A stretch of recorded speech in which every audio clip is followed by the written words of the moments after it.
ఒకటి 31,000 కోట్లు, ఇంకోటి 36,300 కోట్లు. ఈ రెండు కలిపితేనే 67,000 కోట్లు. అంటే ఇది మా ప్రభుత్వం సాధించిన ప్రగతి. ఇక మీరు ఇంకేదో చూపెట్టిండు, ఏదో దొరకబట్టినట్టు ఈ ఫోటో చూపెట్టిండు.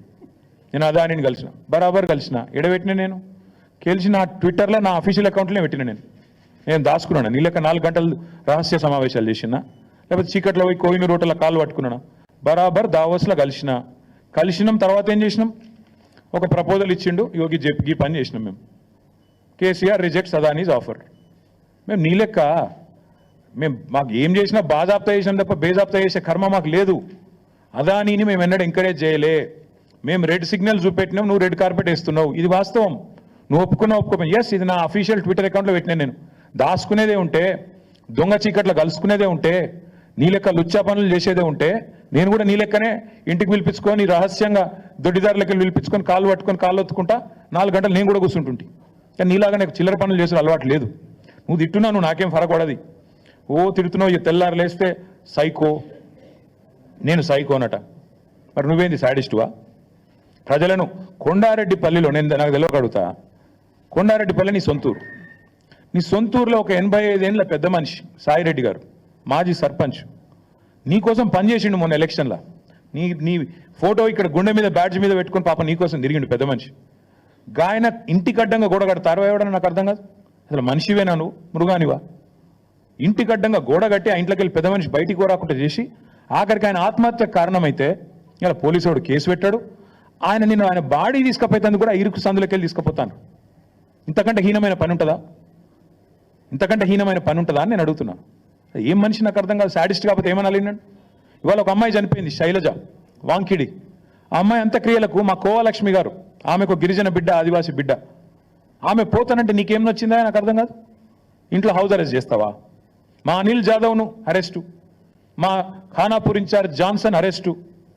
ఇదేనా ప్రజాపాలన? ఇదేనా ఇందిరమ్మ పాలన? ఎమర్జెన్సీ రోజులను తలపించే విధంగా ఇంటర్నెట్ షట్ డౌను, లగచర్లలో ఇంటర్నెట్ షట్ డౌన్, అక్కడ పోయి అర్ధరాత్రి పోయి బందిపోట్ల మీద దాడి చేసినట్టు నీ సొంత నియోజకవర్గంలో దాడులు. ఇందుకేనా నీ పరిపాలన? ఇంకా సిగ్గుమాలిన పని. నేను చెప్పిన మహబాద్లో 1 ఇయర్ కావస్తోంది. ఈ ముఖ్యమంత్రి ఎవరి కోసం పనిచేస్తున్నాడు? అదానీ కోసం, అల్లుని కోసం, అన్న కోసం, బావమరిదికి అమృతం కోసం. ఇది ఈయన స్థూలంగా చెప్పాలంటే 1 ఇయర్ పరిపాలన. అదాని కోసం, అల్లుడి కోసం, అల్లుడి మ్యాక్స్ బిఎన్ ఫార్మా కోసం, అన్న కోసం, జగదీష్ అన్న కోసం, తిరుపతి అన్న కోసం, బావమరిది సృజన్ రెడ్డికి అమృతం పంచడం కోసం. దానికి తప్ప నువ్వు పీకిందేంది సంవత్సరాలు? నేను అడుగుతున్నా. నువ్వు సాడిస్టు, సన్నాసి నేను అనలేకనా? నాకు నోరు లేదా? నేను ఇంకొక మాట కూడా అడుగుతా ఉన్నా. అదానిని నువ్వేదో పెద్ద గొప్ప పని చేసినట్టు నాకైతే ఒక డౌట్ వస్తుంది బాస్, మీరు చెప్పాలా మరి. నేను ఎప్పుడు చెక్ ఇచ్చిండు అదానిని చూసుకున్నా. 14 పోయిన నెల అక్టోబర్ అనుకుంటా, అక్టోబర్ నాడు చెక్ ఇచ్చిండట. ఎవరు? అదాని గారి. నాకు ఈయన నిన్న చెప్తుండు గర్వంగా, మేము ఆ చెక్కును క్యాషే చేయలే. నాకు తెలియక అడుగుతా బాస్, నాకు ఎవరైనా చెక్ ఇస్తే వెంటనే బ్యాంకులో వేస్తా, చెక్ క్యాష్ చేసుకుంటా. మరి నువ్వు 38 రోజులు ఎందుకు చెక్ క్యాష్ చేయలే? అయితే వానికి ఇచ్చే ఉద్దేశం అన్నా లేకపోవాలి, నీకు దాన్ని క్యాష్ చేసే ఉద్దేశం అన్నా లేకపోవాలి. లేకపోతే దాని చెక్ చూపెట్టి వెనకెళ్ళి పైసలైనా దొబ్బిండాలా కుల్లా. ఇక ఇంతకంటే ఇక దాచితందుకు ఏం లేదు. ఇప్పుడు పోస్ట్ డేటెడ్ చెక్కులు మనం విన్నాం, కానీ ఇది ఎక్కడిది విచిత్రం. ఇది అక్టోబర్ 14 చెక్ ఇస్తాడట. ఈయన నిన్న మేము 38 రోజుల పాటు మేము క్యాషే చేయలే. మరి ఏం చేస్తున్నావు? ఇంకొకటి అడుగుతున్నా నేను, అసలు అదాని దొంగనికి నిన్న తెలిసిన అది మొన్న మహారాష్ట్రలో ఏం మాట్లాడినావు? నిన్నగాక మనం వీడియో చూపెట్టమంటే చూపెడతాం మీకు. ఇప్పుడు మీరు కూడా చూసి ఉంటారని చూపెడతలేను.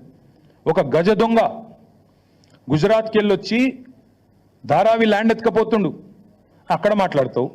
ఇక్కడికి వచ్చేమో మళ్ళీ నిన్న సుధపూస లెక్క కూర్చొని నిన్ననే తెలిసింది నాకు దొంగ అని, రాహుల్ గాంధీ నెత్తిమికెళ్ళి 2 చంపగానే తెలిసింది, ఇదివరకు తెలియదు అన్నట్టు మళ్ళీ యాక్టింగ్ లేంది, స్వాతిముత్యం యాక్టింగ్లు. నేను అనేది అదే, మొన్న గజ దొంగ అయినోడు నేను ఇక్కడ రాగానే సత్యపూస అయిందా? మొన్న మహారాష్ట్రలోనేమో గజ దొంగ అంటివి, ఇక్కడికి వచ్చేమో మేము ఇవాళ ఒక్కటే అడుగుతున్నాం. సరే 100 కోట్లు ఆయన ఇయ్యలే, నువ్వు తీసుకోలేదు, షో చేసిన ఇద్దరు కలిసి డ్రామా చేసారు, అర్థమవుతుంది.